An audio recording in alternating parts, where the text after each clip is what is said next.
G'day lads and ladies, and welcome to this week's episode of What's Up Mate, where everything is live, including the conversations. This podcast is aimed at electricians and refrigeration technicians living and working in Australia. But if you're listening in from elsewhere, you're welcome to come along for the journey. The aim of this podcast is to provide extra learning resources for apprentices and tradespeople to help fill a void in our industry, which I have discovered by chatting to industry leaders, apprentices and educators. I hope you learn a few things as well as have a laugh along the way. You're with your host, Jake Sparrow. Now, let's get a conversation going.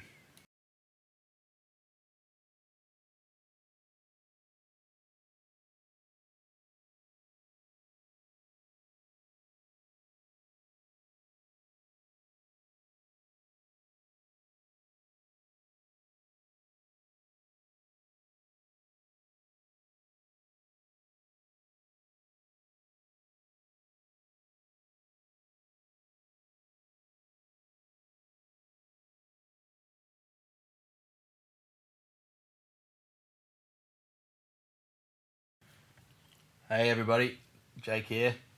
So, the last few episodes we covered off on Section 1, so Scope, Application and Fundamental Principles in AS 3000. We spoke about Section 2, so General Arrangement, Control and Protection. Section 3, we spoke about in two parts, which of the selection and installation of wiring system. That was pretty heavy, it was about 2 hours worth of content there. So, today we're going to start chatting about Section 4, Selection and Installation of Electrical Equipment. But before we get stuck into that stuff, just like to have a chat. Obviously, we've got the Facebook page, What's Up Mate podcast, as well as the Instagram page. Probably the most direct way you guys and girls can get in contact with me. So if you want to reach out, have a chat, or if you feel like being a guest, like if you think that you have something to offer for the podcast and our listeners, reach out. I'd love to get some industry experts on here as well, so it's not just me having a one-way conversation.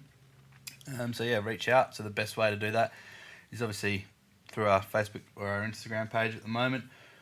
Also, if you are listening and you like the content, if you could like, subscribe, do whatever you need to do on whatever platform you're listening to us on, that would be brilliant, because it just sort of helps us grow organically and help as many people as we can in the industry. So thank you very much, guys.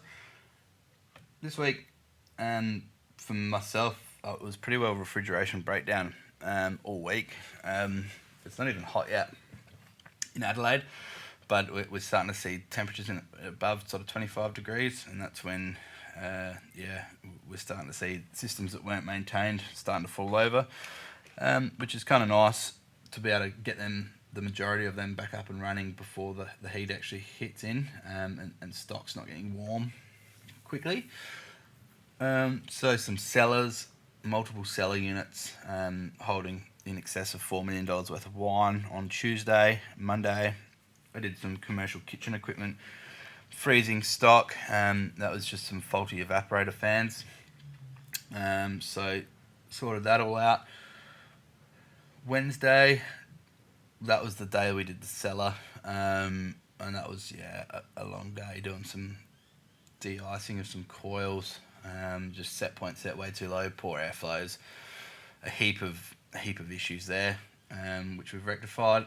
Thursday, I was doing some maintenance at some cheesecake shops, identified a few dramas, and then Friday went back through and rectified some issues, and had another couple of breakdowns there. The boys, we did some final fixing of some new homes. We did just a full day of just maintenance. I think one of the boys did about 8 jobs, just electrical maintenance, and then Thursday, Friday, started a first fix for a new home up in Mount Barker, quite a large one. It's been a bit of a varied week for everybody. I feel bad I've not actually seen any of my workers except for Monday's toolbox meeting, but it'll be good to catch up with them next week.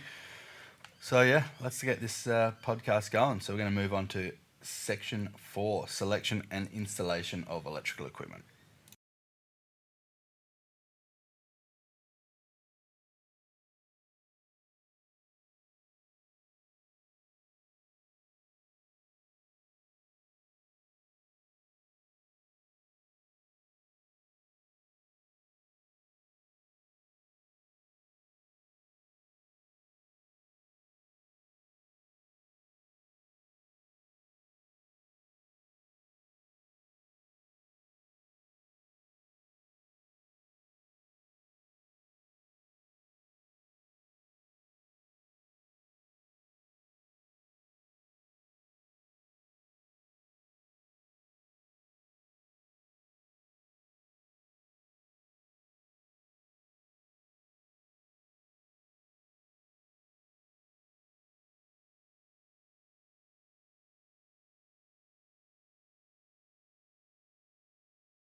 Right, so generally selection and installation of electrical equipment will be done by you as an electrician or maybe an engineer. So we need to have a think about what we're installing, what its intended purposes to do, also its operational safety.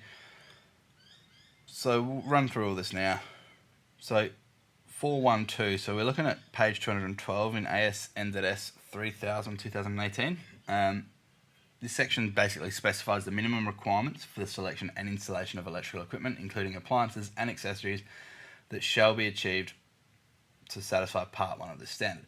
So again, part 1 is the section 1, so which is your scope, application and fundamental principles. So it tells us what we need to do to ensure an installation is safe. The sections after that, again, is how we go about that.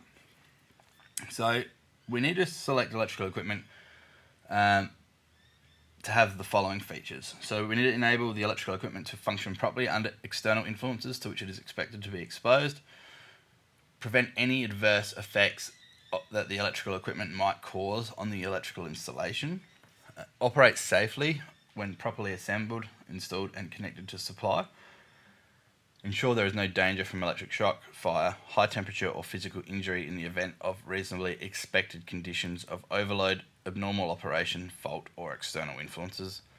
And we need to make sure it's installed with the requirements of this section, so section 4, and the additional requirements as specified in the manufacturer's instructions. Now, we always need to make sure we're following manufacturer's instructions because a lot of the time their specific installation requirements are not listed in AS 3000. This requirement, or all those requirements I've just listed, we need to start having a look at external influences and environmental conditions, adverse effects on the electrical installation and the supply, protection against thermal effects, so in overload scenarios we don't want excessive heat being generated to break down that insulation. How we're going to connect the electrical equipment to the supply, installation of socket outlets, lighting and heating equipment, electricity converters including UPS systems, control, overload and over temperature protection of motors, transformers, capacitors, electrical equipment containing liquid dielectrics, smoke and fire detectors. So there's been a few amendments here for these ones which I think we really need to look out. So page 213, 4.73 and 4.17 is the clearance of socket outlets and switches from open cooking surfaces. So an open cooking surface, something like a cooktop, a deep fryer potentially, anything with an open cooking surface. We need to make sure that we don't have electrical equipment installed too close to that, just because heat is an issue, splatter is an issue, all sorts of stuff. We also need to really refer to section 6 if we're going to start installing in like damp areas, baths, pools, spas, that sort of stuff. 413, external influences. So all electrical equipment shall have characteristics appropriate to the conditions to which it is likely to be exposed to ensure that the electrical equipment is able to function properly at the intended point of installation.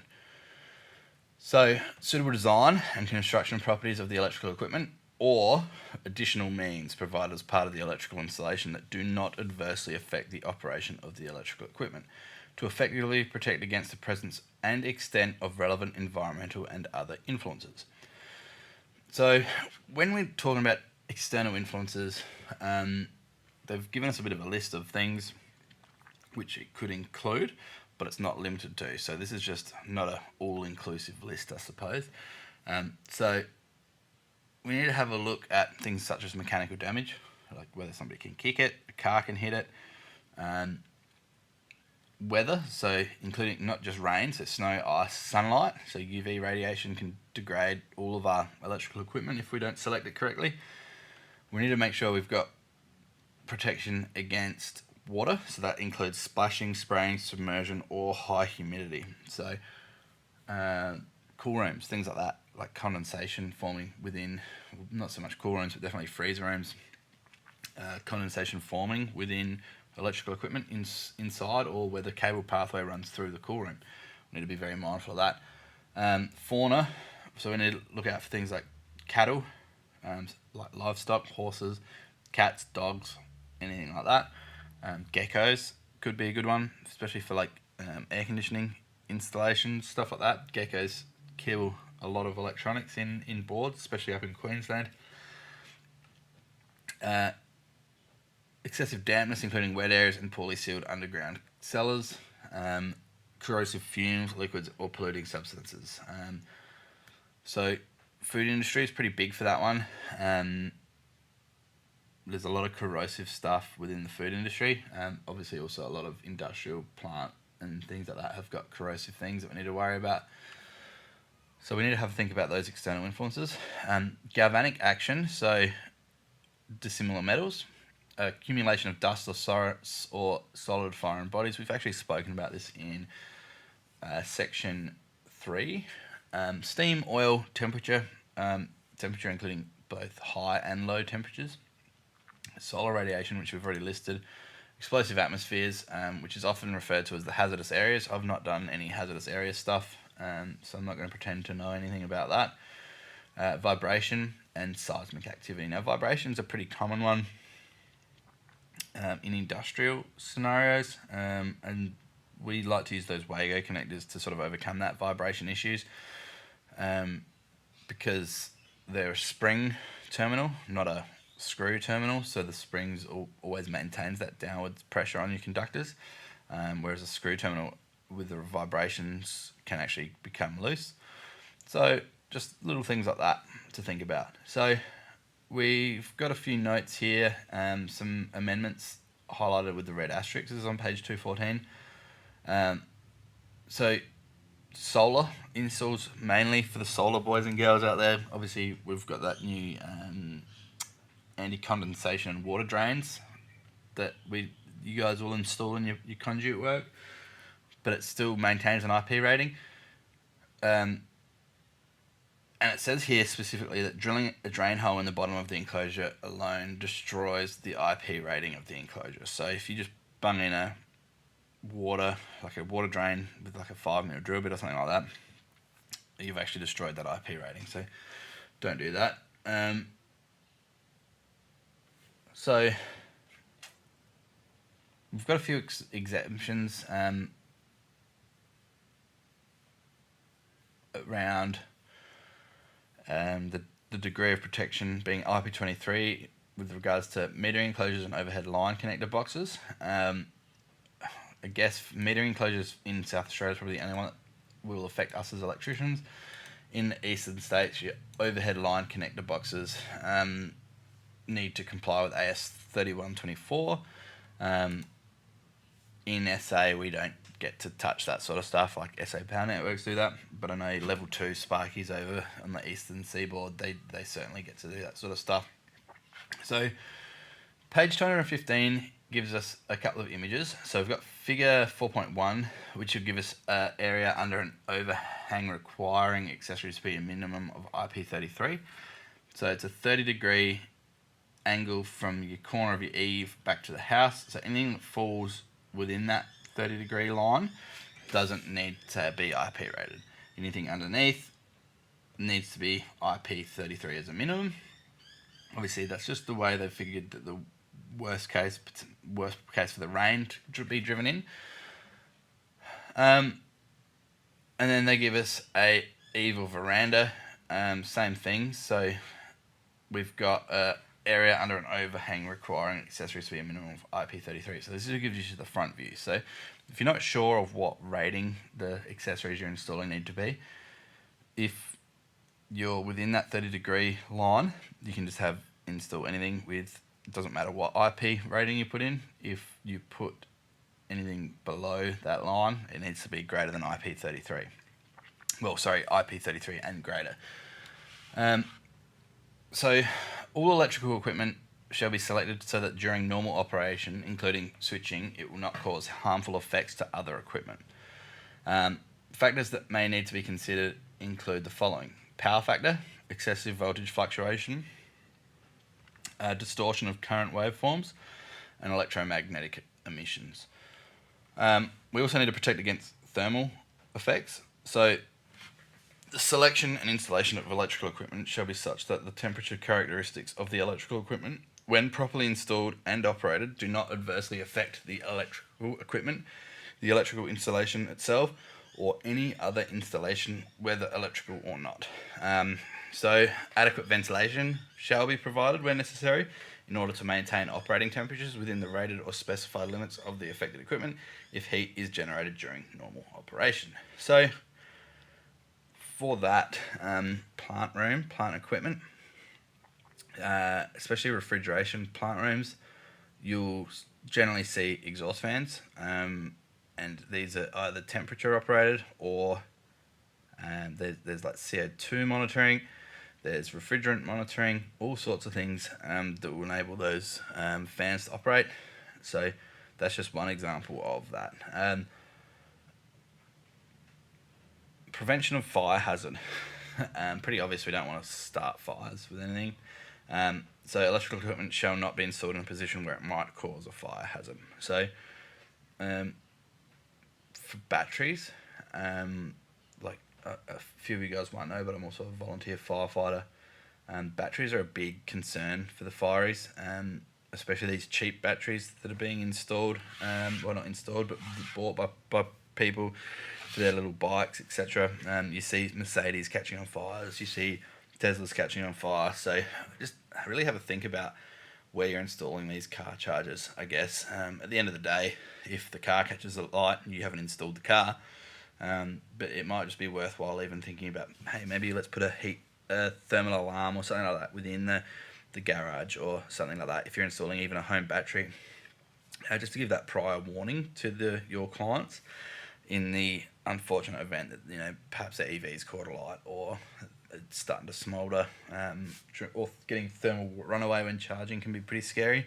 Even your thermal batteries, I've seen a few guys installing smoke detectors, but also like fire bombs. They're like little balls that look like red little tennis balls that sit above the battery system.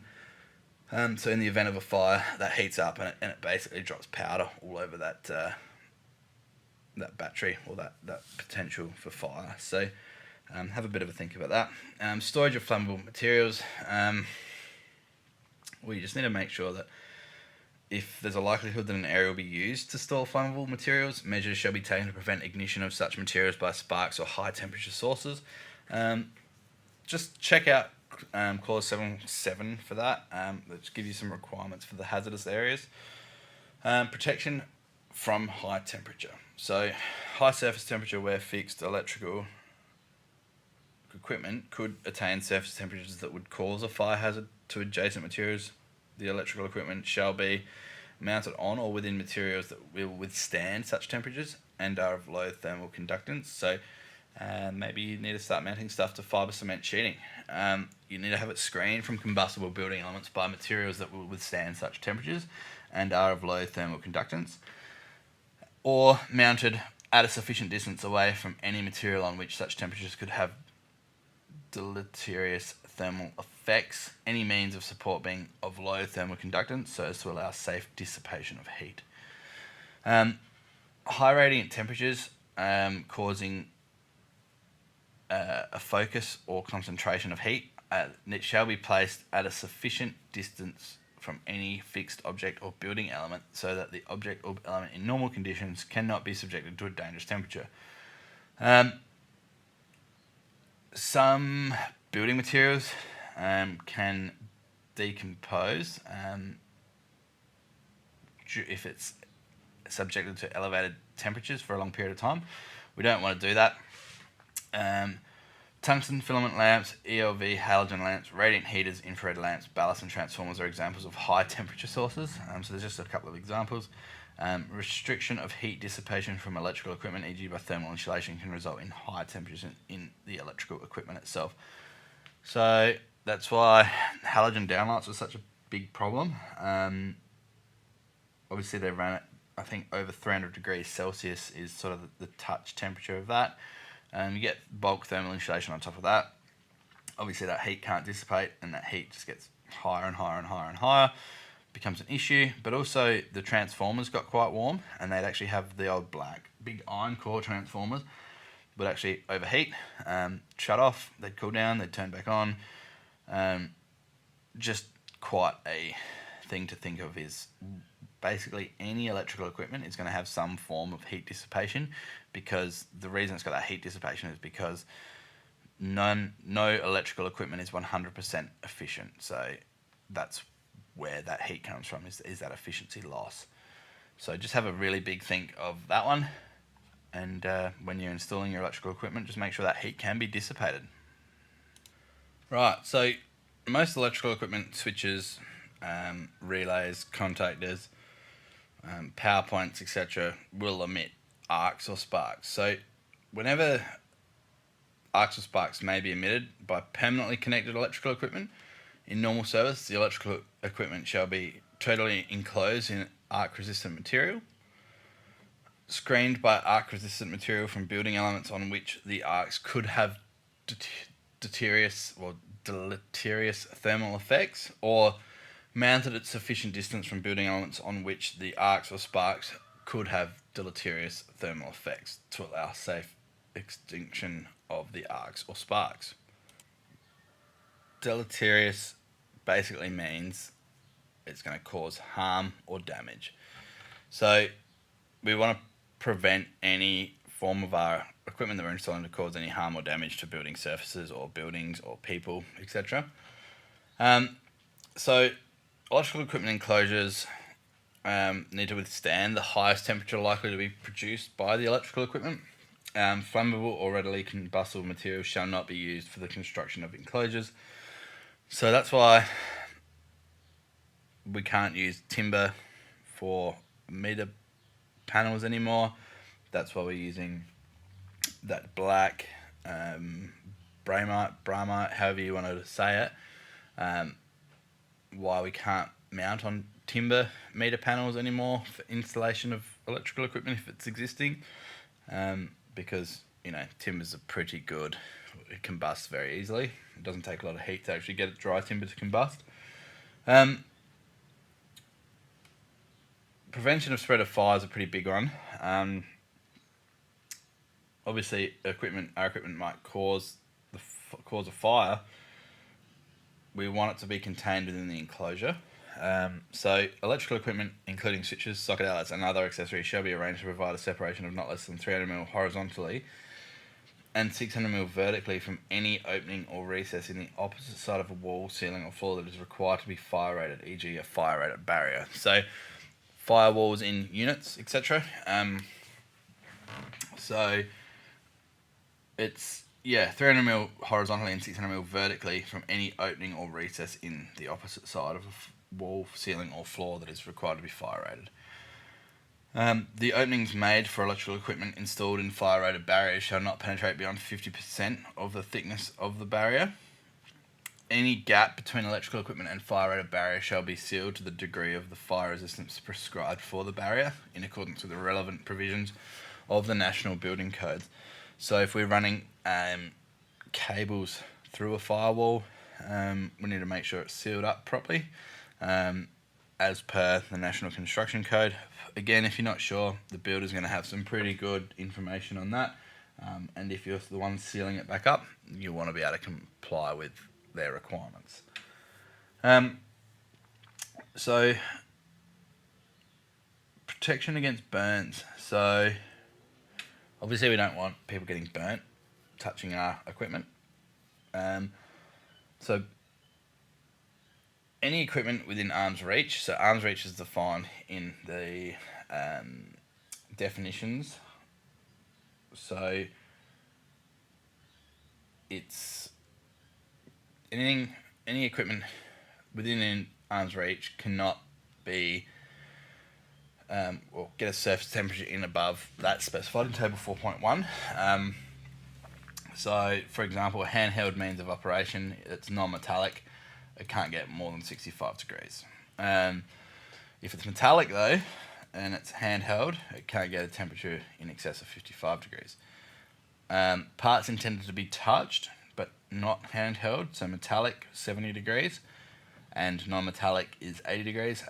Parts that need not to be touched for normal operation, metallic 80 degrees or 90 degrees.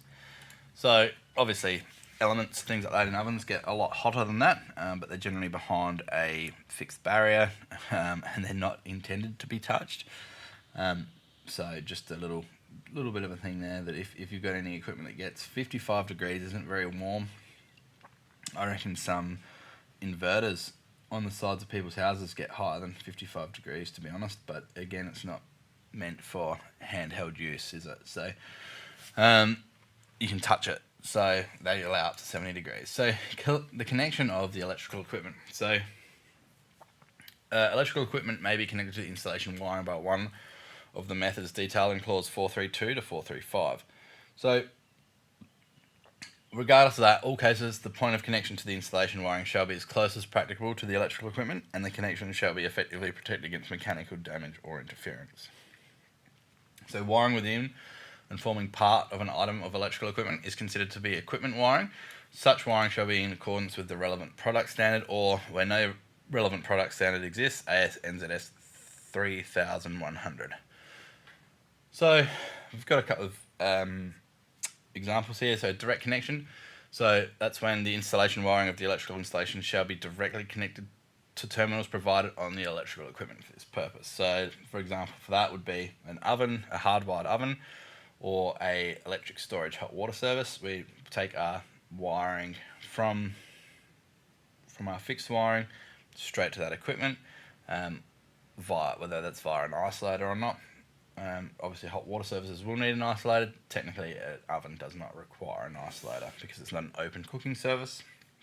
The other option is an installation coupler, which is an enclosed or unenclosed that meets the requirements of AS NZS 61535, which is a suitable method for the electrical connection of cables, including flexible cords, flexible cables, and rigid, solid, or stranded cables. So wiring from an installation coupler to the electrical equipment is regarded as installation wiring. So we've also then got direct connection by an installation coupler. So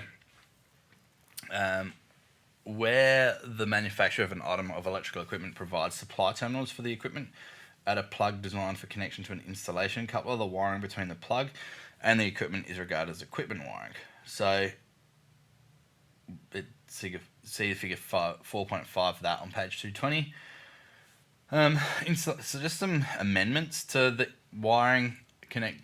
installation wiring connected by an installation coupler. Cords or cables connected by an installation coupler shall be of heavy duty sheath type, complying with AS NZS 3191 and the requirements of 3974 or AS NZS 5000. So we also need to select the cable to suit the protective device. There's an exception there around this sections of installation wiring that terminate within a single piece of electrical equipment, such as a luminaire, single socket outlet, or separated extra low voltage socket outlet. The cable may be reduced to suit the rating of that single piece of electrical equipment. We also want to make sure we adequately protect it and installed to minimise the risk of mechanical damage in accordance with clause 3326. We want to support and fix it in a position in accordance with 3328 and clause 3931, and we want to make sure that that distance to that cable is as short as practicable. Might not always be easy to keep it short, but as short as practicable. So socket outlets. Socket outlets supplied by installation couplers shall meet the following requirements. So this is for like soft wiring, for like office fit out and things like that. Socket outlets supplied by installation couplers shall meet the following requirements. The socket outlet shall be suitable for the intended application and comply with clause 4.4. The socket outlet shall be secured in position and installed in accordance with 4421 and 4422. So when installed in a horizontal surface, socket outlets shall be designed and arranged to prevent the accumulation of dust or water in accordance with clause 154. So horizontal surface, so that just means that the pins or the socket is facing towards the sky, so dust, etc., can accumulate in it if things are not connected to it, which can cause nuisance tripping. I actually had a fault on Friday night that was caused by a power board facing the sky, filled with dust and grime, etc. So where they're installed in a location that is not readily accessible, the socket outlet shall be securely fixed to a structure or support to ensure that no mechanical strain is placed on the installation wiring connections when inserting or removing a plug from socket outlet. So, and that also really comes back to like downlights as well. We want to make sure that we're using cable ties when we fit off our downlight plugs in the roofs to prevent that undue mechanical stress on the cables when we're plugging in, plugging out of our downlights or our fans. We need to also, if we don't do that, we need to actually fit and secure the 413 to the structure in the roof. So a couple of ways around that, obviously. So we've got a few other connection devices. Where wiring terminates to the suitable junction box, sealing rows, or terminating device for the connection of a specific item or items of equipment. The wiring from the connecting device to the electrical equipment is considered to be equipment wiring. So see figure 4.7 for that. So you could probably deem a isolator as the end of your installation wiring, and then between your isolator and your equipment is then equipment wiring. So some air conditioners like Splitties are actually supplied with some 2.5mm ordinary duty flex. You can use that between your isolator and your equipment because it is equipment wiring. So equipment wiring shall be as short as practicable. So a maximum cord length or flexible cord length of 2.5 meters is recommended. We need to make sure it has a current carrying capacity not less than the maximum load of the connected appliance or luminaire. So the minimum cross-sectional area of 0.75 millimeters squared for flexible cord is recommended, other than those specified for portable or handheld appliances and luminaires. So we also need to protect, obviously, the equipment wiring from short circuit in accordance with clause 254. Where earthing is required, be provided with a protective earthing conductor of suitable cross-sectional area that will ensure operation of the circuit protective device in the event of a fault to earth without damage to the protective earthing conductor. So maybe we need to install a slightly larger earthing conductor. Installation wiring connected within a luminaire or passing through a luminaire shall also be selected and erected that the wiring and any associated connections within the luminaire will not suffer damage or deterioration due to heat or UV radiation generated by the luminaire or its lamp. So when I think of any form of lamp that's going to cause that sort of heat, maybe a heat fan light, or we do a fair bit of kitchen equipment, so maybe your heat lamps for your chicken warmers, things like that. They obviously put out quite a bit of heat, but also UV and some infrared as well. So we just need to make sure we're selecting cable. So we normally would use like a high temperature flexible silicon cable for that sort of stuff, and we actually put the fiberglass sheathing over it as well, so give you that extra layer of protection. So there's a couple of exceptions where an assessment is made of the effect of the fault in the electrical equipment, and smaller conductors will meet the protection requirements. Conductors with a cross-sectional area of not less than 20% of the rating of the circuit protective device may be used. Wiring between a terminating device and a pendant socket outlet is considered to be installation wiring. See clause 3974 and figure 4.8. So 4.4 on page 223, socket outlets. So socket outlets shall be suitable for the intended application and location of installation and shall comply with the requirements of the following standards or standards equivalent thereto. I'm not going to list them off. Socket outlets, alternative pin configuration. So socket outlets with alternative pin configuration, e.g. UK, French, German and USA type, shall only be used under the following conditions. The socket outlet shall be of a single set of apertures where any earthing contact and comply with an earthing contact and comply with the national standard socket as shown in IEC/TR 60083.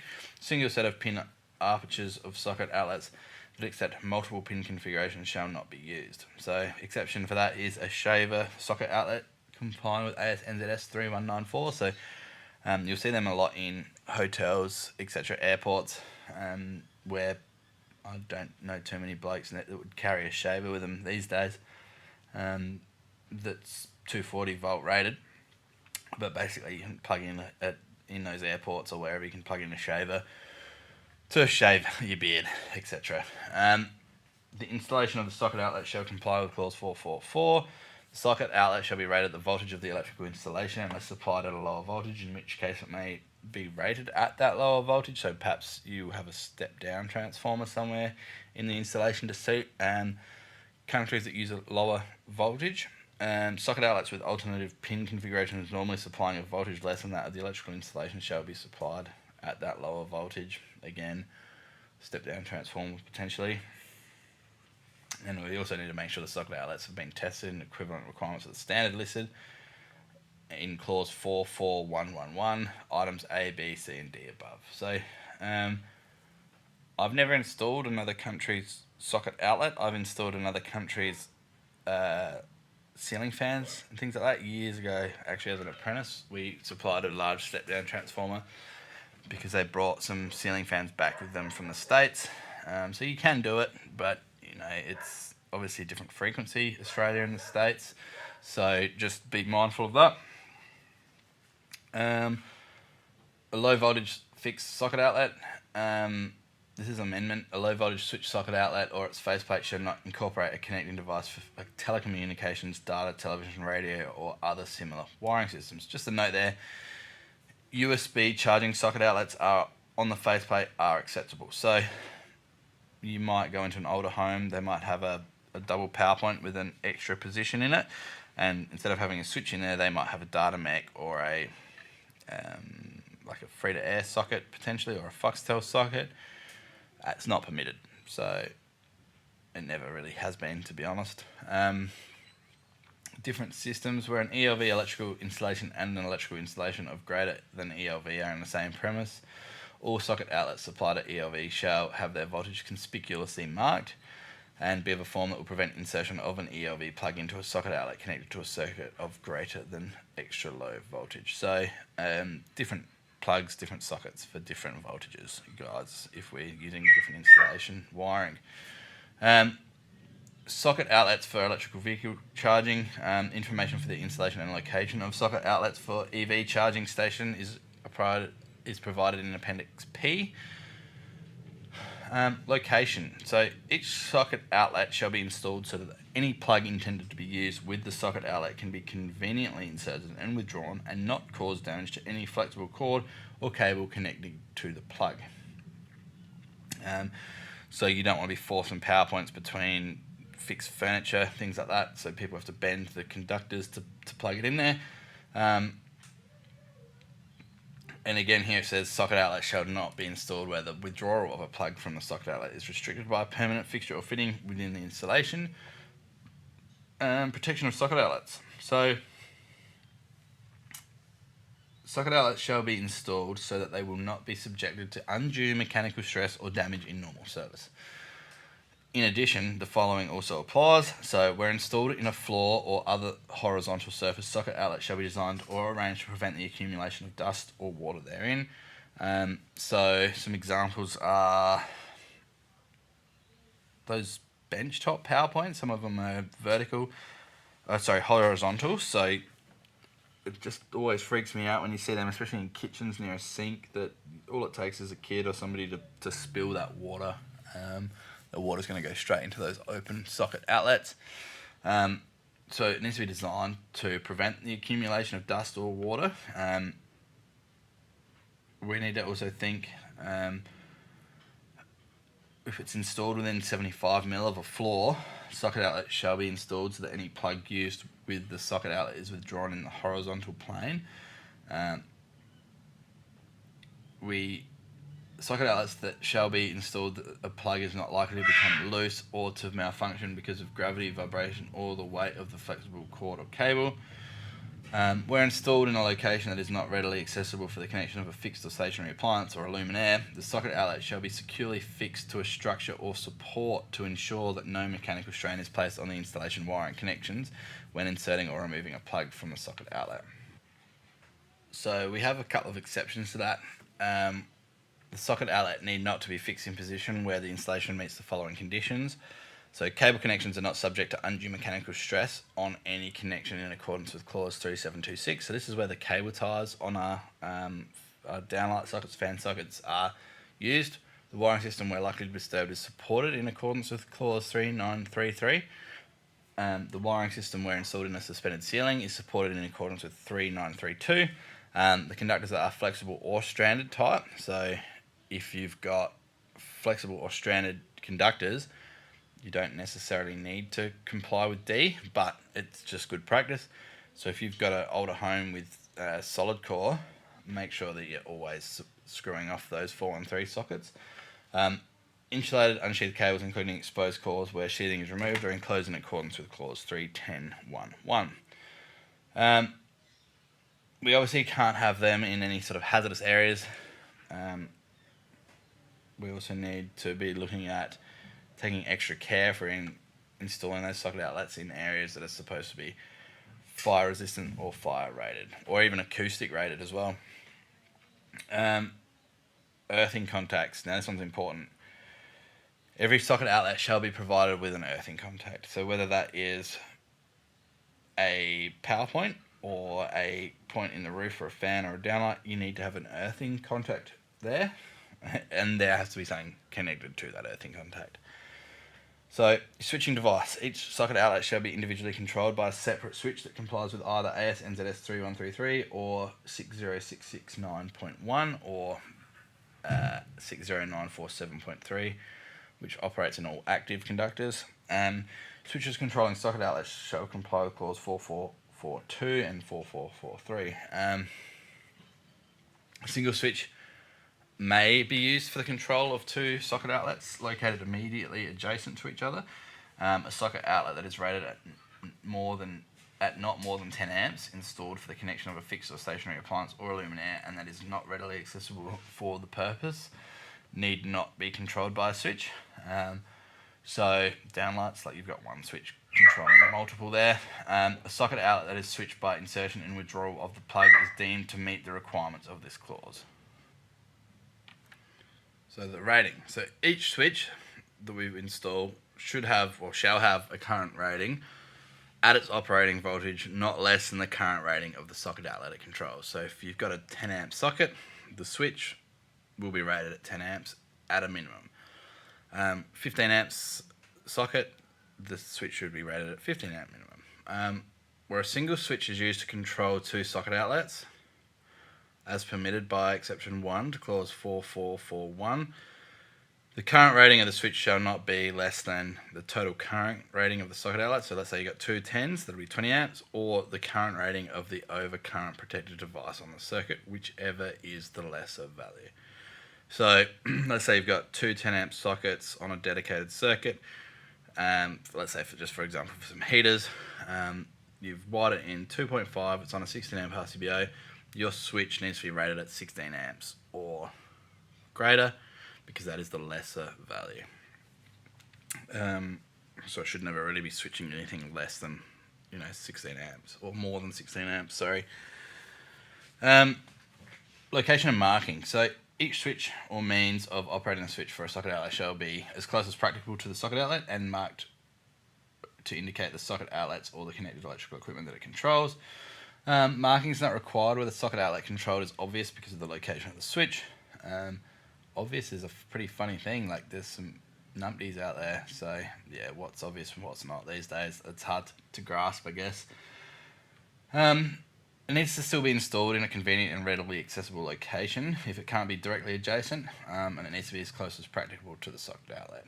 The location of the switch shall be clearly and permanently marked at the socket outlet, and both the switch and the socket outlet shall be provided with legible, indelible, and uniform labels indicating their relationship. So where it says uniform, please don't mark one end with a label maker and the other end with a permanent texter. Just do both with a label maker. It's really not that hard. It's an exception when we need to mark it is if the socket outlet is located more than 2.5 meters above the ground, floor or platform, and provided for the connection of a specific lamp, luminaire or appliance, or it's not accessible for general use. So arm's reach, I would deem that. If anything's out of arm's reach as well, I would deem that as not being accessible for general use. So pendant type socket outlets, so they're the ones that hang from the ceiling. Switch incorporated in a independent type socket outlet attached to a flexible cord shall interrupt all live. So that's active and neutral conductors. So two-pole switching. If there's an exception there, pendant type multi-phase outlet with switching only in the active conductors may be used where the outlet is not dependent on the supply cable for support. So if you've got a separate catenary or a jack chain holding that up, you can get away with not switching the neutral. Additional mechanical protection is provided where necessary, and the supply cable or cord is selected to take into account any likelihood of vibration or movement expected during operation. Right, so pretty easy that one. Where socket outlets of the same type form part of an electrical installation, the order of connection of the socket outlet shall be the same. So all socket outlets that accommodate 3-pin flat plugs shall be connected so that when viewed from the front of the socket outlet, the order of connection commencing from the slot on the radial line shall be earth, active, neutral, in a clockwise direction. So that's going to form part of your polarity checking. If you're wiring up plugs, if you're wiring up sockets, the front. If you're looking at the front of the socket, the order of connection commencing from the slot on the radial line, so the vertical line shall be earth. You go clockwise from your earth, that is going to be then become your active, and then your neutral in a clockwise direction. And it doesn't matter which way that outlet is, it's always going to be the same polarity. Lamp holders, including incorporating a luminaire, so lighting equipment and accessories. So lamp holders, including lamp holders incorporated into a luminaire, shall be located to be adequately protected against damage that might reasonably be expected. So, you're changing a light globe, globes can shatter, and you just end up with a stem, especially the Edison screw ones, just stuck in the holder. You want to make sure, in order to protect against inadvertent contact with live parts, low voltage lamp holders shall be located to minimise the risk of direct contact with live parts of a lamp holder when the lamp is removed, and mechanical damage is to the lamp or lamp holder. These requirements may be satisfied by either installing the lamp holder itself not less than 1.8 metres above the ground floor or platform, or provision of a suitable guard for the lamp and its lamp holder. So if you've just got a bare globe hanging in a lamp holder, it needs to be more than 1.8 metres above the ground, or it needs to have a suitable guard for the lamp and its lamp holder. So it's a pretty tricky one because you get a lot of clients that want pendants installed, probably either side of their bed. They want them down nice and low so they can read their books, etc. The fittings they choose might not necessarily have a suitable guard for the lamp or its lamp holder. So there's potential for fingers to find their way up in there, especially if they've got young kids, if there's no lamp in there. So you need to have that conversation with them. At the end of the day, it's your license on the line. Either they can get a ELV or SELV fitting, because a lot of the stuff we install now is all integrated LEDs, where the 240 volt connections are at the ceiling height or within the ceiling, so they're nice and safe. So just be mindful of that when you are choosing, or your clients are choosing and you're installing those lights. Maybe have that chat with them about that sort of height requirement to make it safe for them and their kids. Edison screw lamp holders. So that's the one where you've got obviously the E27 globes, are probably the most common ones. You can do it for small Edison screws for like range hoods and things like that too. Basically, we want to make sure that we connect the outer contact is actually your neutral conductor, and the contact at the very bottom of where the lamp's going to screw in and touch that's your active. Just because if you have it the other way around, what can happen is you've got more of a chance of getting an electric shock as you're screwing the globe, and your fingers might actually be touching part of that thread, and you don't want that to be live. So just to have a bit of a think about that, especially if you're rewiring fittings. Just make sure that that's the case when you're doing it. And it's actually a really good thing to check. We've had multiple fittings that they're approved to be installed in Australia, but they have that around the wrong way. So just have a look to see if it is actually wired up that way from factory, because a lot of the time it's not. I remember as an apprentice, it was like 2 days before Christmas, and we were installing some client supplied 240-volt downlights. Back in the day, what were they? The G10 lamp holders, and it came from the factory, and we were installing them in some eaves, and myself and my tradesman, it was pretty hot. It was our last day at work, and yeah, one wasn't working, so like, straight away I got the blame for, oh, you've must have wired that socket up wrong, go change the globe, do whatever. And I was in the middle of doing some cleaning up, and my tradie was like, oh, I'll just go and quickly do it now. He's reached up above his head to grab the 240-volt downlight out of the roof, and it's given him a whack. So out of the factory, they've actually transposed active and earth somehow on the 3-pin plug. So just, yeah, be careful out there, especially if you're altering existing fittings as well. It can be quite painful to cop a boot. So just double check that you've got that earthing all connected up right, you've got your neutral in the right spot, and your active is in the, I guess, the furthermost part of that socket. Festoon lighting shall be located, so that's the lighting you see in a lot of pubs, cafes, things like that. Basically, you need to make sure that no lamps on that festoon are within 150 millimeters of flammable materials or structural metalwork, or any of it's within arm's reach of the ground or any other place on which a person is likely to stand. So you could argue in a pub that somebody is likely to stand on a table. I've seen plenty of people stand on tables, especially after a few too many naughty waters, and maybe they're watching their favourite footy team or their favourite soccer team kicking a couple of goals. So just, or having a big win. So festoon lighting may be within arm's reach or it's installed immediately below a ceiling, because you don't really have any other choice. But yeah, again, maybe have a think about that environment you're installing it in. Is it likely to be actually hit by somebody's arm or something like that? Lamps, luminaires, and their associated ancillary gear shall be installed so as not to cause undue temperature rise, ignition, or deterioration of the materials on which they are mounted or that they illuminate. So we want to make sure that our lamps aren't providing excess heat. Lamps near flammable materials. Where lamps are located near flammable materials, lamps shall be suitably shielded by a shade, reflected guard, or enclosure to prevent contact with material. And lamps such as spotlights that generate heat in the illuminated surface shall be separated by such a distance that the material will not attain excessive temperature. Where information is not otherwise provided with products, the minimum separation distance given in table 4.2 shall be used. Flammable shades shall not be installed where they are liable to come in contact with any lamp.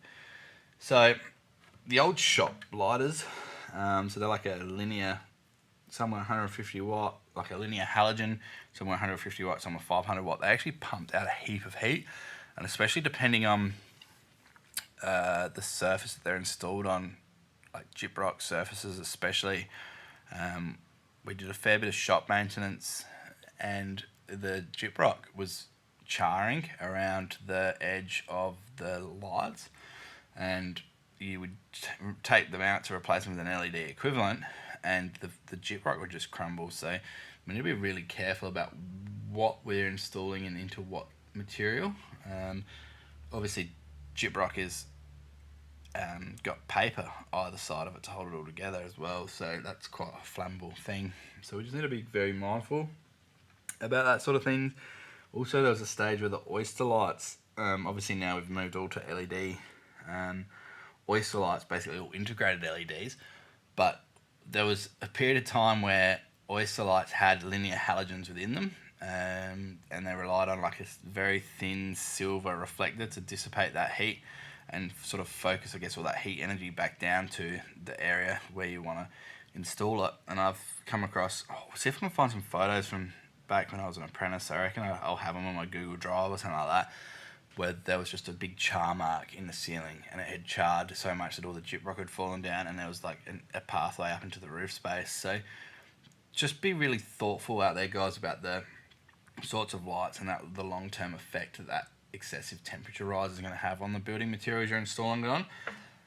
If you're not sure or you can't identify anything, just have a look at table 4.2, and obviously just approach it with that common sense method as well. Like, hey, this is getting hot in like a minute or so. If this is left on all night or all day or 24/7, how hot is this surface temperature going to get?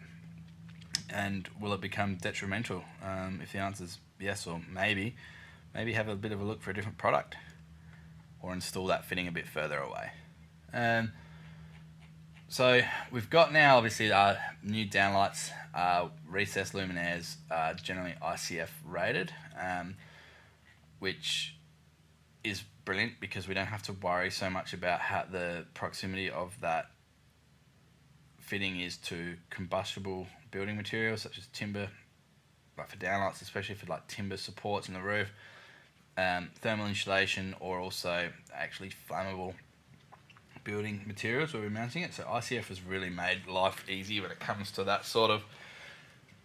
ICF rating has really made life easy when it comes to installation of luminaires, and especially now that we're getting like lights. There's some manufacturers out there that have got lights that are less than 10mm thick, so you don't even have to put a lot of thought into where your timbers etc are at all in the roof, which is a big change from when I was an apprentice, when we had to do our mark out for our downlights. We would jump up in the roof, we would make sure we've got, I think it was 300mm clearance between or 100mm, it might have been 100mm. It's going back, I'd have to check out my latest, some earlier releases for AS3000. So you can imagine you've then got, not only are you trying to miss building material, you then got to remove flammable or bulk insulation from the roof space or installing ceiling cans. So it's just an example of how far the industry's come in short. Like, I've been in the industry now for 16, nearly 17 years, and that was so tricky. Like, LED fitted downlights weren't even around when I started my apprenticeship. So now we've got LED downlights that are less than 10mm thick, so we can, if we've got a 10mm ceiling, we can cut them wherever, obviously making sure there's not any water pipes, etc. And we can install them wherever because they're ICF rated, they're less than 10mm, and they can abut flammable material. I see, so we've installed warning signs. So where recessed luminaires are installed in accessible roof space, a permanent and legible warning sign shall be installed in the roof space adjacent to the access point in a position that is visible to a person entering the space. The sign shall contain the words shown in figure 410 with a minimum size lettering of 10mm. I guess that's a good thing. There's an exception around this where all recessed luminaires installed in accessible roof space are of either IC or IC4 classification. The warning sign's not required. Is it a good idea to have it regardless? Yes, because obviously you can replace those fittings with something that's not IC or IC4 rated. But also, like, where do you draw the line? Like, there's people out there that can't read. There's also people that don't read English. So what are we supposed to have, like a warning sign with multiple languages on it? Like, I understand the purpose of the sign. Is it, it just seems a little bit of overkill to have. And then, just saying, oh, we've got all IC or IC4 rated fittings, we don't need the sign. Well, it's that common sense thing, but we've got to meet these minimums just to protect ourselves. So, just making sure there's that. Recessed luminaires need to be designed and certified, and they need to be marked accordingly, so you don't install things that don't have the correct certifications printed on them. We also need to just double check the manufacturer's instructions around restrictions for installation for certain applications. Anything that's unmarked needs to be treated as do not cover. For these typical fittings, the installation method shall be to provide barriers. So we used to install like little cans, like aluminium perforated cans, so that you can't get any build up of heat, which just takes time. Time is money, so just be mindful of the fittings you're choosing. If the client's providing things that you're not really too happy with, just let them know that, hey, look, I'm not really real stoked on this. Let's use something else. Perhaps here's something that I recommend, or perhaps go to a lighting supplier to choose it.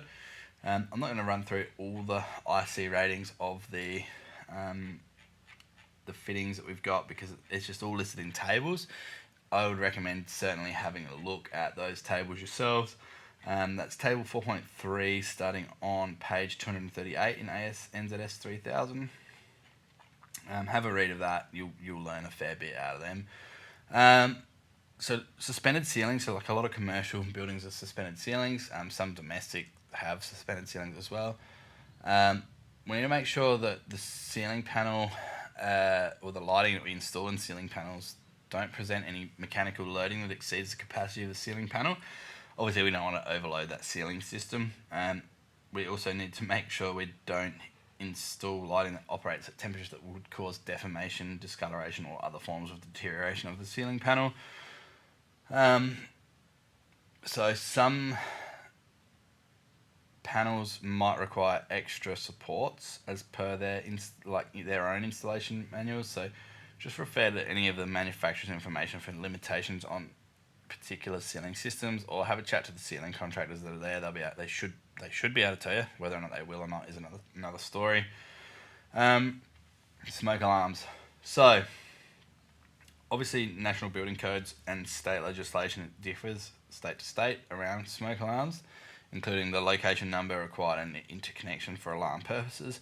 When mains powered smoke alarms are fitted, such alarms may be directly connected to the lighting final subcircuit to an individual final subcircuit. Or to an individual final subcircuit, so it could be either power or lighting. Use of the lighting final subcircuit provides indication that the mains power supply is available, as a loss of supply to smoke alarms in an electrical installation would be indicated by the non-operation of lighting. Smoke alarms are not considered to be safety services for the purpose of this standard, so that you don't have to wire them in special cable. So cooking appliances, so switching device. A circuit for a fixed or stationary cooking appliance having an open cooking surface incorporating electric heating, for example a cooktop, deep fat fryer, barbecue griddle or similar, shall be provided with a switch operating in all active conductors mounted near the appliance in a visible and readily accessible position.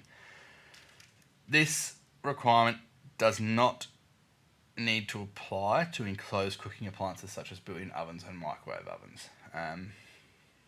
It might be a good idea to still have a isolation switch for an oven.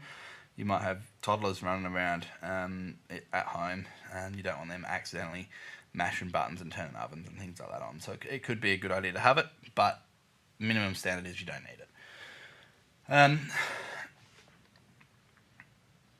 You can't mount the switch on the cooking appliance, and it needs to be within 2 meters of the cooking appliance.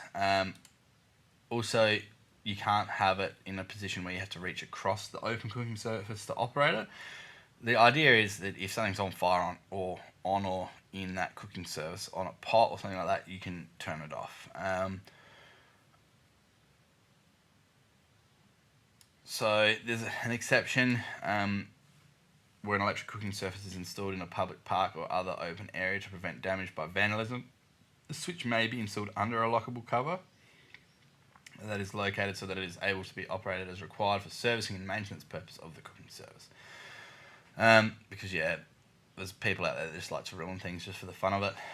So obviously if we had an isolator in public places, it's very easy for that to be damaged, expose live parts, and then people can get hurt pretty quickly. Socket outlets and switches shall not be installed in the prohibited location shown in Figure 417 on any wall, cupboard or other surface within 150 mm of the edge of an open gas or electric cooking surface, in the area extending from the top of the cooking surface to a range hood, cupboard or ceiling located directly above the cooking surface, or 2.5 meters above the floor that is directly below the cooking surface, whichever is lower. So there's a figure there on page 245. Have a bit of a look at that. It's a bit of an amendment, and it's just a common sense thing. Like, you don't want anything too close to that because it's going to be affected by the heat. Appliances producing hot water or steam shall be protected against overheating by design or installation in all service conditions. Protection shall be provided by means of an appropriate non-self-resetting device functioning independently of the thermostat. This requirement does not need to apply to appliances that comply as a whole with an appropriate standard. Where the appliance has no free outlet, it shall also be provided with a device that limits the water pressure. So, hot water services, things like that. Not that we install them, but they've given a device, like a pressure temperature relief valve. So as the water heats up, it actually expands, and it'll allow that relief will open and allowing that pressure to stay at a suitable pressure to be withheld within that equipment, because you obviously don't want a build up of pressure, heat, and just it goes up and up and up and up and up. It become quite dangerous. So water heaters, so access to easing equipment of pressure relief and terminals of protective devices. Every unvented water heater shall be installed so that the following are readily available for operation, inspection and adjustment. Easing equipment of pressure relief devices, terminals of the protective devices. That's why you'll see your hot water services, etc. will have a very readily accessible cover.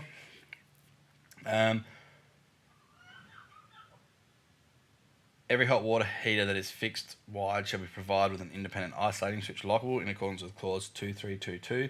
The isolating switch shall be additional to any automatic switch incorporated in the heater structure and installed adjacent to but not on the water heater. Where a water heater is supplied by two or more final subcircuits, all of the final subcircuits for that water heater shall be capable of being isolated by a single isolation switch. So you've got a dual element hot water service. So you've got a top element, which will basically be a boost element for that hot water service, and then you have a lower element which will generally be on a controlled load, so it'll be controlled by your power authority on or off. You just need to make sure that you use a multi-pole isolation switch that's labelled accordingly, that you can turn all active conductors off, all live conductors off. With that, you don't necessarily have to switch the neutral. Again, it's a good idea to switch that. And that's a new rule. There's still so many people out there that aren't doing it. The reason of that rule is we've had, unfortunately, a few plumbers pass away due to being electrocuted. They test for dead. It's dead. They start removing that hot water heater, or maybe they're servicing the element or the thermostat, and they haven't isolated the correct circuit, and time of use tariff is then enabled by the retailer. The equipment they're working on then becomes live, and that's how they've copped the boot and unfortunately passed away. So I think it's a really good rule. It's extra work for us, which is good. You make more money, you get more margin, and it's a safety thing for both users and service personnel. Room heaters. So where a permanently connected room heater or a number of permanently connected room heaters are installed in one room, an individual isolating switch and an individual functional switch shall be provided for each room heater or for each group of room heaters. So isolation switch is how you can turn it off and isolate everything from the electrical supply. Functional switch is different to an isolating switch. A functional switch is how the user will turn the equipment on and off, or the equipment is then controlled, whether that's through a thermostat. Electric heating cables for floors, ceilings, and trace heating applications. They need to be of a type specifically designed for the purpose. The heating equipment shall be installed in accordance with the manufacturer's instructions. The heating cables shall be installed so that they are not in contact with flammable materials, and where designed to be embedded, are completely and adequately embedded in the substance they are intended to heat, and do not suffer any detrimental effects because of flexing or movement from the substance in which they are embedded. Alternatively, where designed as trace heating cables shall provide adequate heat transfer to the surface of material to which they are fixed. Isolating switches. So cables or groups of cables that comprise with heating systems shall be provided with an isolating switch or switches in accordance with clause 2322. Isolating switches may be incorporated in temperature control devices provided they have a definite off position. So some thermostats have a temperature range, but then past a certain range they'll click to an off position. Isolating switches shall be installed immediately adjacent to an entrance to or within the room or area in which the heating system is located, or installed on the switchboard at which the heating system final subcircuit originates. So functional switches again. Cable or groups of cables that comprise of the heating system shall be provided with a functional switch or switches in accordance with 237. They need to be installed in a readily accessible position, adjacent to an entrance or to or within the room or area in which the heating system is located. A functional switch may be an isolating switch in accordance with clause 410.3a. If it's intended for trace heating applications, the functional switch need not be located as specified in this clause. Additional protection. All heating cables shall be provided with additional protection by an RCD with a fixed rated residual current not exceeding 30 milliamps, and in the case of heating units fitted with a conductive covering, this covering needs to be earthed. In the case of underfloor heating units without a conductive covering, an earthed metallic grid with spacing not exceeding 30 millimeters shall be provided above the underfloor heating cable, and heating unit shall be provided with adequate mechanical protection to prevent damage. Now that's pretty interesting. So 410.5, additional protection in the case of underfloor heating units without a conductive covering, an earthed metallic grid with a spacing not exceeding 30 mm shall be provided above the underfloor heating cable, and that's regardless of if it has RCD protection or not. So that's, yeah, I bet that doesn't happen. I see a lot of underfloor heating guys out there. They put their before and after pictures of their nice, neat underfloor heating, electric underfloor heating in. I've not ever seen one that has that earthed metallic grid above it. So, I mean, it makes sense to have it because you might be jackhammering up a slab that's bone dry. So no earth conductivity on it, and you hit an active, yeah, the RCD is not going to operate unless it goes through your body, which we obviously want to prevent. So yeah, that's the first time I've actually read that exact. Well, I might have read it as an apprentice, but I probably didn't pay much attention to it. But yeah, that's interesting. So heating cables are installed. We need to put signage up. Electric duct heaters. Now, so this is electric heat. So in SA, we don't have a lot of this because our climate doesn't get that low. Victoria, Canberra, Sydney, Tasmania, and maybe the southern side of Western Australia probably use this a little bit more than us.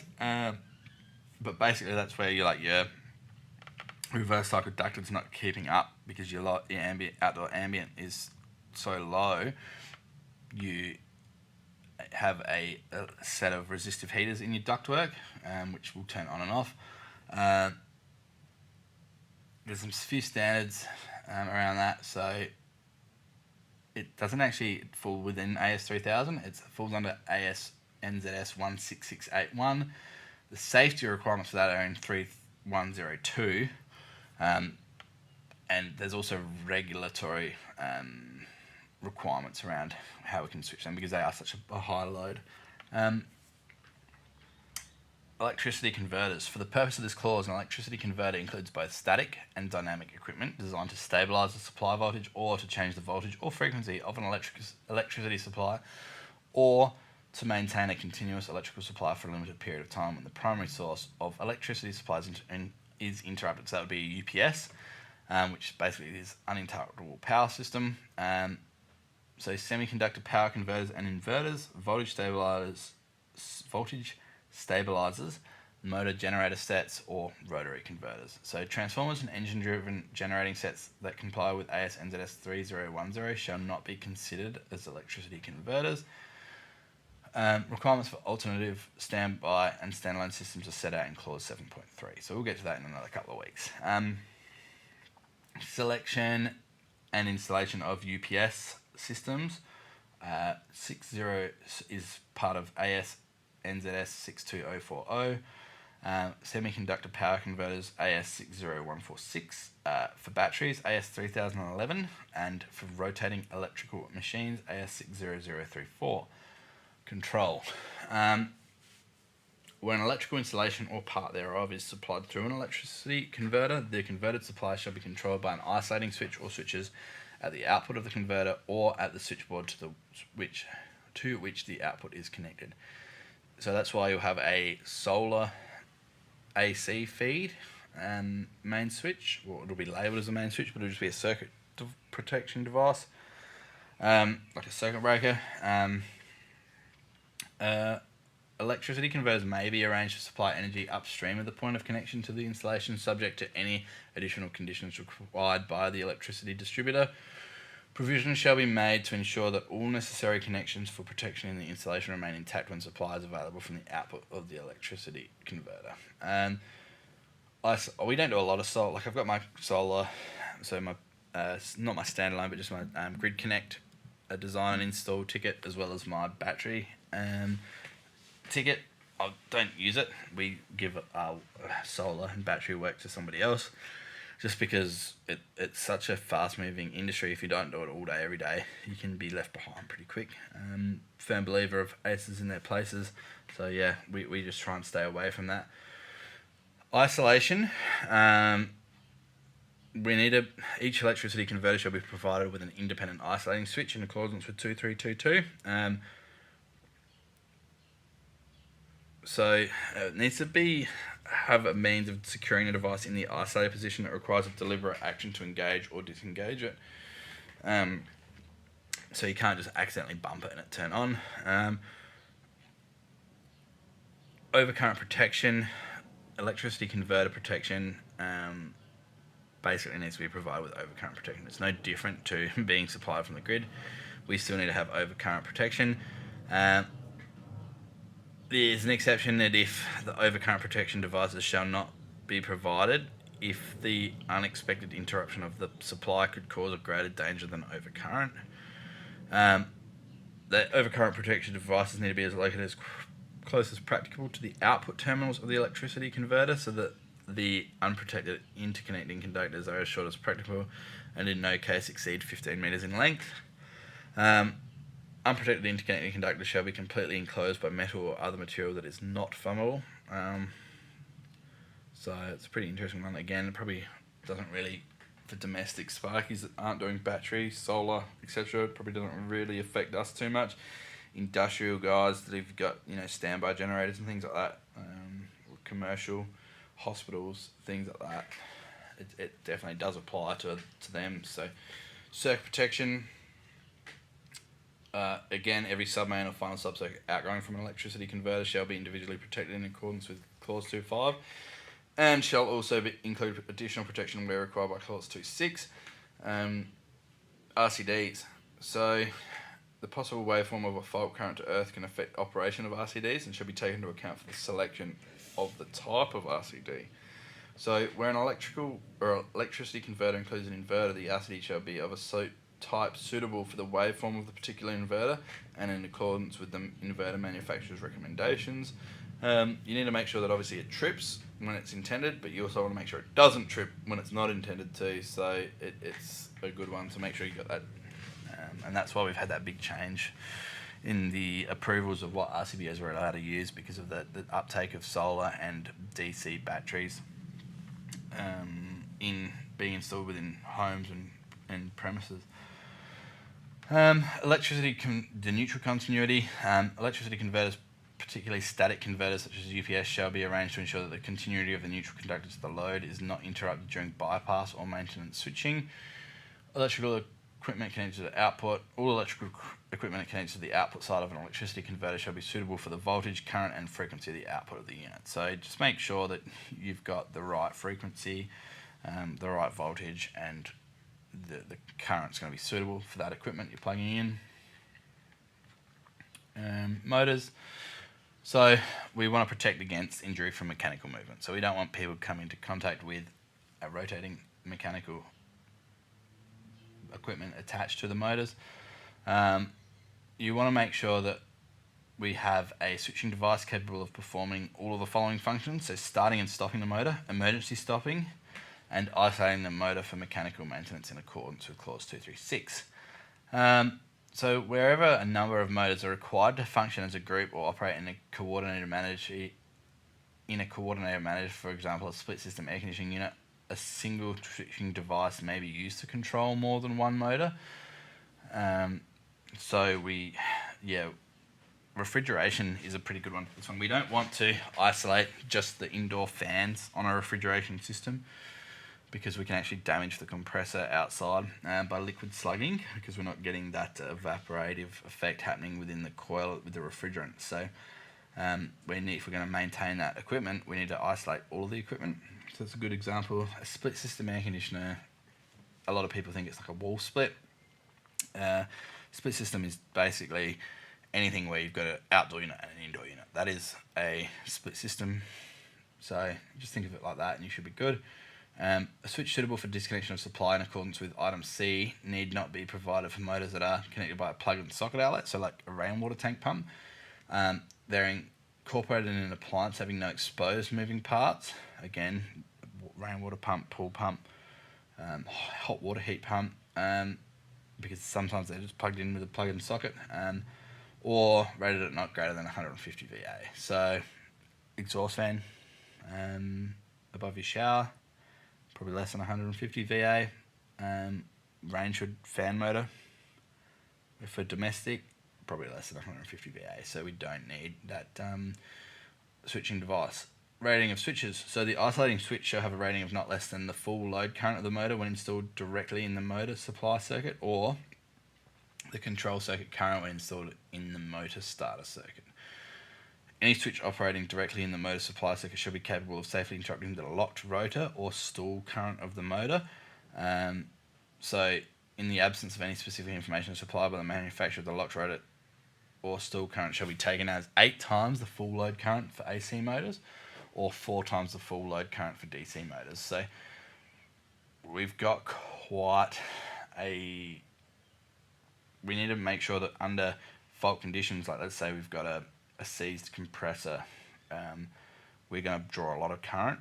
We need to make sure our isolating switch is actually capable of breaking that current and that arc that's formed while switching that fault current. Because if you don't, you might end up just welding your contactor or your isolating switch shut, and you will never be able to isolate that equipment, and it will more than likely trip your circuit protection, or maybe even your service fuses, depending on the size of the motor. Starting and stopping devices shall be located to be easily operated by the person in charge of the motor. So if you're, I guess for maybe a timber workshop, you've got a dust extraction system, you might have multiple stop-start stations around the area, but you basically want it so that if one person requires the extraction system to run, they hit the start button on their bit of equipment, like they might be working on a bandsaw. They hit the start button, starts up the extraction system. Somebody else comes along and starts working on another bit of equipment on the other side of the workshop. They might be on a drop saw, and they hit the start button, and old mate finishes on his bandsaw. He hits the stop button, but the dust extraction system still runs because we've still got somebody over on a drop saw performing cuts. So there's obviously rules around that. So just have a think about how that installation is intended to work, how many people are going to be operating it. If there's any emergency stops, though, it doesn't matter which emergency stop button is hit, it will still shut off that whole system because, again, it's an emergency stop. Protection against restarting or reversal. So where unexpected restarting of a motor might cause danger, either each electric motor shall be provided with means to prevent automatic restarting after stopping. So a good example for that would be thermal overloads. You'll see they're generally on a lot of motors now. They'll have a warning sticker saying that this motor has been fitted with internal thermal overload protection. It may stop or start by its without warning. So we just need to make sure that we can actually basically we really want to make sure that people are aware that that's going to be a problem, and that there's a suitable isolating switch that is basically can isolate that equipment 100%, and it's in a local, very close by location, or it's suitably labelled. Protection against overload. Each electric motor having a rating exceeding 370 watts shall be provided with control equipment incorporating means of protection against overload of the motor. Doesn't have to if the electrical equipment complies with an appropriate standard. You can either have internal overload or external overload for motors. A lot of the larger equipment will have external overloads, generally at the contactor, and you can adjust that. Internal overload is generally by forms of a Clixon and you can't manually reset them. So they basically, once the equipment's cooled down, it's got the potential to restart itself if you've still got power energized. Just a bit of advice, especially for air conditioning stuff or air compressors, things like that. If you get to a site and your thermal overload's activated internally and you need to cool that compressor down, whether that's by means of water over the top of it or your bag of ice sitting on top of it, whatever it may be, it's just because your thermal overload's opened or closed back together and it allows that equipment to run. Just continue to cool that for a little bit longer, because your startup current might then overload that motor straight away, overheat it straight away, and it'll just, you're back to square one, cooling that down again. So once your overload circuit closes, again, just continue to cool it for another 5-10 minutes and you should be good to go. Protection against overload we've spoken about, but we also need to have a quick look about motor reversal. Reverse current braking is used quite a bit in industry, so we just need to make sure that we don't inadvertently start spinning our motors the wrong way. Over temperature, again, we need to make sure that over temperature protective devices, especially if equipment's designed to be run unattended. For shaded pole motors, it's in greater than 480 VA, or for other unattended motors, 240 VA. So we just don't want to accidentally overheat things and cause fires when motors are left running unprotected.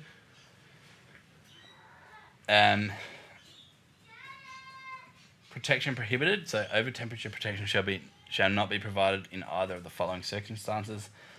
So fire protection services, so smoke spill fans, we really don't want them to have any form of thermal overload. So they're designed to run till destruction. Again, they're expelling extremely hot smoke, fire. They need to continue to run to help preserve life, but also stock and firefighters fighting that fire within that building. So if we have a thermal overload in a smoke spill fan, it wouldn't take very long for that to go out in thermal overload, and it will never reset. So those motors are designed specifically to run to destruction. We also need to make sure that if we've got protection, protection prohibited, if let's say the protection opens and it causes more danger than that of the motor circuit stopping, we just need to ensure that motor continues to spin. But we might need to have a look at maybe having some over temperature alarms or over temperature lights for the operators to actually understand that, hey, look, we've got some temperature issues or some current issues within the motor. They can then safely shut that equipment down. It's just a common sense approach. Transformers need to be installed in accordance with 4.14.2.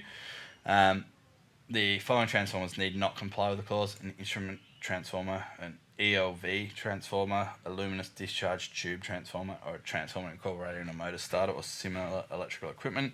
So that sort of stuff doesn't really require to be comply with those clauses.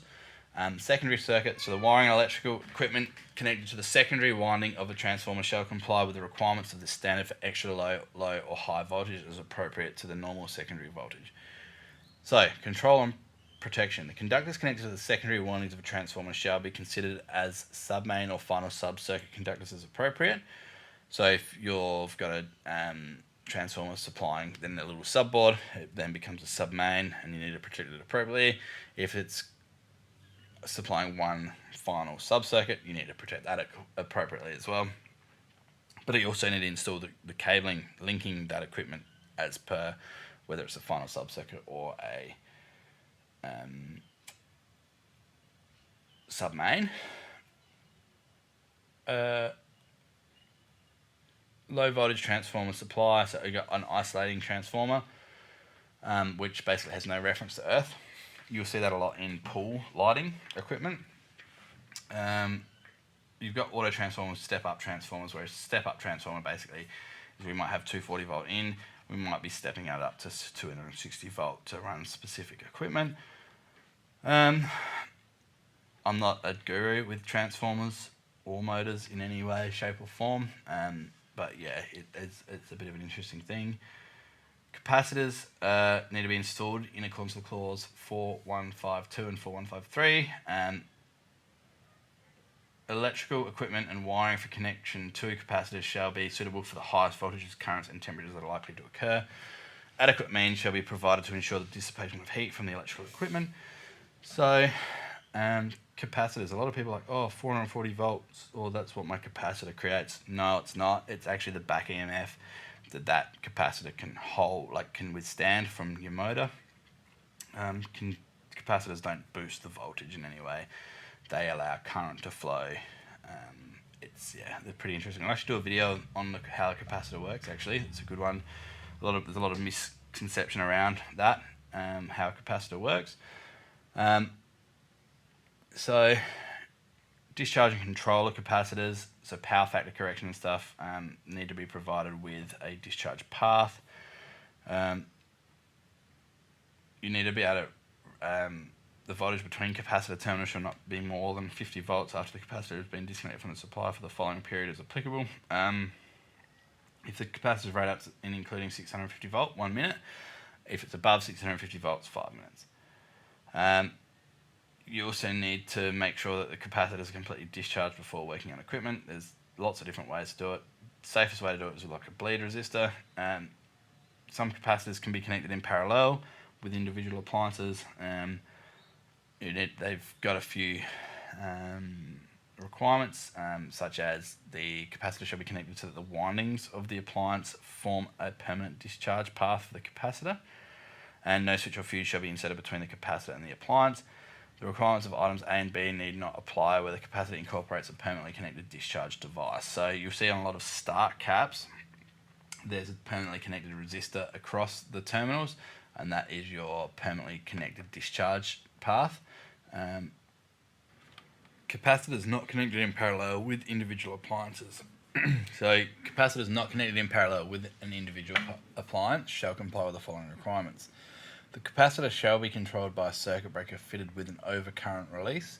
Provision shall be made for the discharge of the capacitor by the use of auxiliary contacts of the circuit breaker that automatically connect a discharge device to the capacitor immediately when it is disconnected from the supply, or a permanently connected discharge device in parallel with the capacitor. Exceptions here is if the capacitor is rated at no more than 100 kVAr, which is reactive power, or each capacitor in a bank of shunt-connected capacitors is rated at no more than 100 kVAr, again, reactive power. The capacitor may be controlled by quick make and break switch or contactor and protected by fuses, provided that the following requirements are met. Such switching shall incorporate a means of manual operation to provide for the individual isolation of each capacitor or for the capacitor bank as a whole. Provision shall be made for the discharge of the capacitor by the use of a permanently connected discharge device in parallel with the capacitor. No fuse or switch shall be connected between the auxiliary contacts of the circuit breaker and the discharge device referred to in item AI, or the permanently connected discharge device and a capacitor referred to in item AII. So, electrical equipment containing liquid dielectrics. So, wherever electrical equipment such as oil-filled transformers or capacitors contain flammable liquid in significant quantities, precaution shall be taken to prevent burning liquid and the product of combustion of the liquid, flame, smoke or toxic gases spreading to other parts of the premise.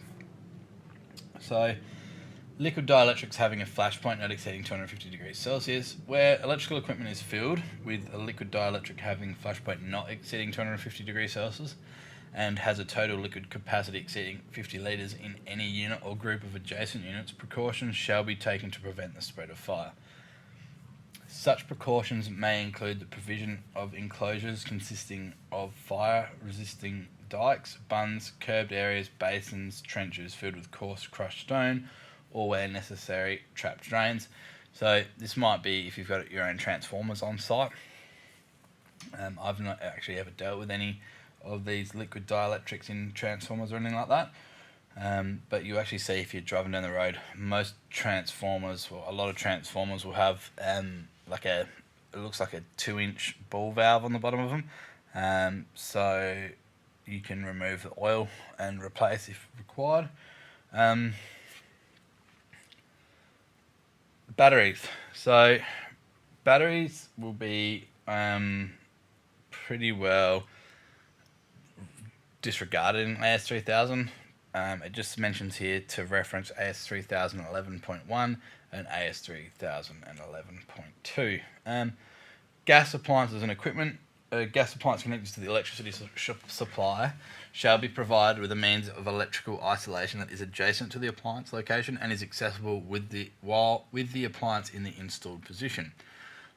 So for cooking appliances, the means of isolation shall not be mounted in the prohibited location specified in 473 and 417 for clearance from open cooking surfaces. Again, that's just a safety thing, because if there's a fire and you want to isolate it, you don't have to reach across the top of the open cooking surface and burn yourself. If the appliance is an open cooking surface incorporating both gas and electric cooking, it shall also comply with clause 4.7. In Australia only, one of the following means of isolation shall be provided for the gas appliance. So a plug to an accessible switch socket outlet, or a plug to a socket outlet that may be located in an inaccessible position but has a separate switch operating all live. So that's active and neutral conductors that is located in an accessible position, or an accessible isolating switch which is lockable operating in all live, active and neutral conductors. So a plug to an accessible switch socket outlet, that's easy enough.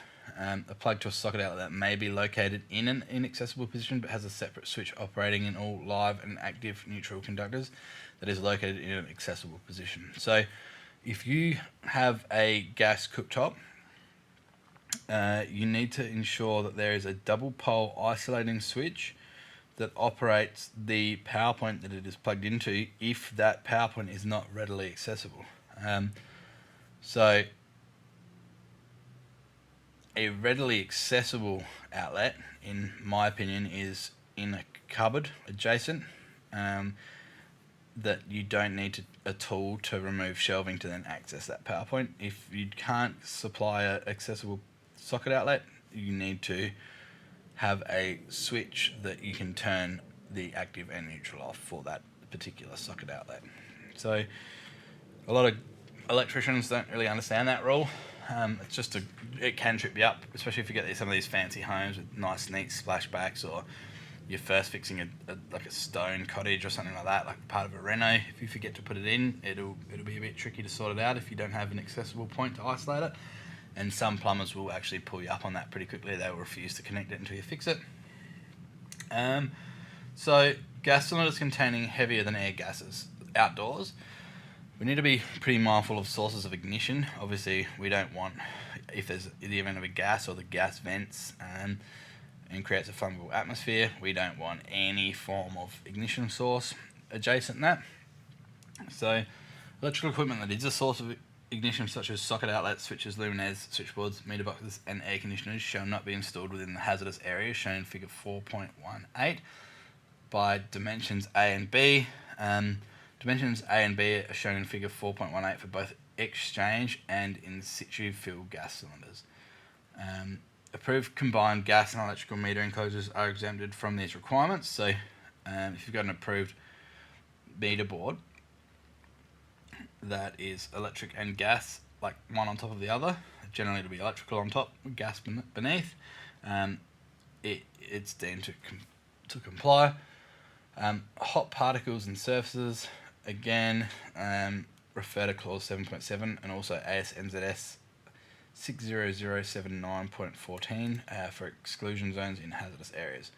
So the figure 4.18 is on page 262, and it basically gives us a picture of a gas cylinder with A, which is the radius from the top of the cylinder, so maybe 500 mil above the top of the cylinder.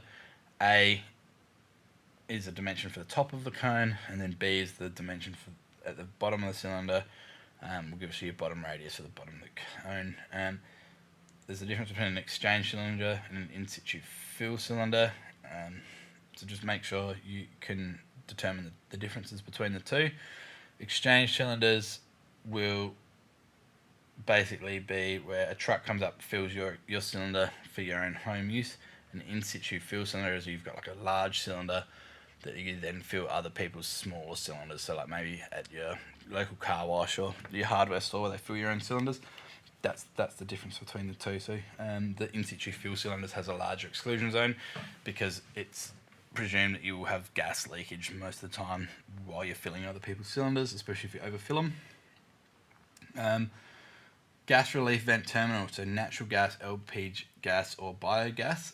Electrical equipment that is a source of ignition, such as socket outlets, switches, luminaires, switchboards, meter boxes and air conditioners shall not be installed within the hazardous area shown in figure 4.19 for gas relief vent terminals. So it gives us here, this is page 263. It'll give you a vent terminal discharge point. It'll give you a discharge direction. It'll give you a diameter not exceeding 50 mil. It'll give you all different distances and radiuses that we need to sort of comply with to make sure that that area adjacent that discharge vent does not become a point of ignition. So that's more so for like your meter boards and things like that. We've got here also hazardous area for reticulated gas supply regulators. That's New Zealand only. In South Australia, we've got a few different regs for this. So APA do most of it but up in Mount Barker there's another gas authority up there. For the life of me, I can't remember what they are, but they've got slightly different rules than the APA rules because they're actually using bottled gas and reticulating bottled gas through all these new estates up in Mount Barker because there is no gas mains, so to speak. Air conditioning and heat pump systems. So air conditioning and heat pump. So heat pump basically means it is a form of moving heat. So whether that's a air conditioner, a hot water service using refrigeration, that's what they're looking at. Air conditioning and heat pump systems incorporating a compressor shall be provided with an isolating switch, which is lockable in accordance with clause 2322, installed adjacent to but not on the unit. So many people still install the isolators on the units. You can't do it. You have not been able to do that for quite a long time. If we want to make sure that isolator isolates all parts of the system, including ancillary equipment such as head units, from the same location. So for split system air conditioning units where the manufacturer requires the air conditioning system to be connected to the electricity supply by means of a plug-in socket at the internal unit, the isolating switch installed at the external unit shall control the socket outlet located at the internal unit. So for air conditioning systems including room heaters incorporating a compressor, so like maybe a box type unit, where the internal unit or units are supplied from a circuit separate to that of the compressor, a warning sign shall be permanently fixed on or adjacent to the compressor isolator, indicating that the isolator does not isolate the ancillary equipment where the internal units or units are not connected by plug-in socket. An independent isolating switch lockable in accordance with 2322 shall also be installed adjacent to each separately supplied internal unit or units. Now, that specific ruling, for some people might go, oh, it doesn't make sense. Like if you're only installing split systems, back-to-back splitties, or multi-head split systems, it doesn't make a lot of sense. But if you're installing like a VRF system where you've got, for example, you might have 7 or 8 outdoor units with multiple indoor units and connectors to that. So for example, we've got one at the moment, we've got 36 indoor units on 7 outdoor units, all piped, all with interconnecting BMS cabling basically. All the indoor units, so we just did the refrigeration side and the mechanical side. We didn't do the electrical side, only the control wiring. The electricians or the engineers have actually got a separate circuit for each individual outdoor unit, which is the norm, but they've also got separate circuits for each individual head unit. So there's also isolators for each individual cassette system in the roof, just for maintenance. So the isolating switch may be installed at the switchboard for this, supplying the system if the switchboard is dedicated to the equipment, e.g. an air conditioning plant room. So in this particular project that we're doing, it's not. So they're basically just being fed off general power switchboards. But this clause does not need to apply to unitary window or through-wall air conditioners, nor to heat pump hot water services that are supplied by a plug-in socket outlet installed adjacent to the unit. So if you can unplug the unit and that unit is like an all-in-one unit, you don't have to worry about an isolator because unplugging it deems to satisfy that. So lifts. So 4.2 on page 265. The electrical installation of lifts shall be in accordance with the appropriate requirements of this standard. Lifts covered by this standard include the following: electric lift, electro-hydraulic lifts, goods lifts, motor room lifts, MRLs, or passenger lifts. Lifts shall be installed in accordance with the National Construction Code of Australia or the New Zealand Building Code. Lifts that are installed as emergency lifts shall comply with the additional requirements for safety services in clause 7.2. Note, regulatory authorities may have additional requirements. Lift supply arrangement. Lifts shall be supplied by a dedicated circuit, so you can't pinch or share power for a lift. Labelling. Lift circuits shall be clearly identified by contrasting colouring or other suitable means in accordance with 2334, such as warning: lift circuit, do not switch off. Motor roomless lifts classified as lifts due to their design have no need for a traditional lift motor room. These styles of lifts that are installed as emergency lifts shall comply with the additional requirements for safety services in clause 7.2. MRL switchboards. An MRL switchboard shall not be located in the lift shaft. So you can't have the switchboard for that motor shaft, that lift motor inside the lift shaft. A switchboard located remote from the main switchboard and dedicated to supplying individual MRL switchboards shall be readily accessible. Switchgear. The protective and control devices of an MRL shall be located in a readily accessible position. And that's it for section 4. So that was a huge one again. Again, it's a huge book. Like, we've got 8 sections followed by 1, 2, 3, 4, 5, 6, 7, 8, 9, 10, 11, 14, 15, 16, 17, 18. About 18 appendices. So it's a lot of information to sort of absorb. It's tricky as well. I got distracted a few times and ended up we actually went to the park with the kids. Had kids running in and out of the office while I was recording this one, so I apologise if I wasn't concentrating as much as I normally would. But that was section 4, which was huge, absolutely huge. It's really important to, again, have a read of that section for yourself. Really absorb all those diagrams and also the tables that we've spoken about. It'll really give you a huge grasp of selection and installation of the electrical equipment. It's not the be-all and end-all, but it's a very good entry point for selecting and installation of electrical equipment. So thanks for hanging in there with me, guys. I know that was a long one. If you've made it this far, thank you very much.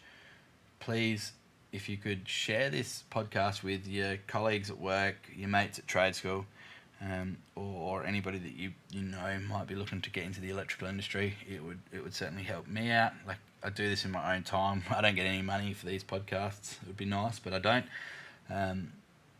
So again, if we're going to move on to section 5 next week, which again, that'll be a pretty big one too, which is earthing arrangement and earthing conductors. It's pretty important to get the earthing of your electrical system right and understand why we do what we do. So you've been listening to What's Up, Mate, a podcast for electrical and air conditioning technicians in Australia. Have a great week out there, guys and girls. It's getting warm. Summer's just around the corner, so look after yourselves, and I'll speak to you all next week. Thank you.